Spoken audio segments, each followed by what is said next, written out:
Umiiyak ating bibi kasi palabasin ka. Mama, maawa ka kay Papa. Lahat na awa binigay namin. Ngayon na, ayaw na, wag ako Romeo. Ma'am, break muna, break. Break and dance. Ba't ka nakulong noon? Dahil sa ano yun, pagsiselos niya, sinasaktan ako. Sinaktan mo siya. Hindi ko siya sinasaktan yan, tinutulak ko lang siya Ba't kasi ka nakulong, sir? hindi niya ako pinakulong. Pinunta lang kami doon, ipaano na ako sana doon. Sabi na ipakulong ako. Ayaw naman na ituloy. Baka naman kulang ka sa Jer, bigyan ng robust. Kasi ano, Hindi na yan mag-sir. Doon na yan sa piyuda.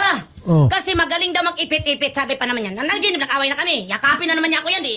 So ko na naman ako sa kanya. Love ko na naman siya, sir. Eh, siya magluluto, kalukuhan. Tapos, sir, nung nagkubad siya damit, nung tinulak niya ako si Camplor doon sa may OIC, tama na ma. Sa galit ko, sinipa ko yung motor kasi property. Ba't niya papasakay sa kayan doon sa babae na hindi naman siya nakaambag. Property namin yun eh. Tapos, anong nangyari, sir?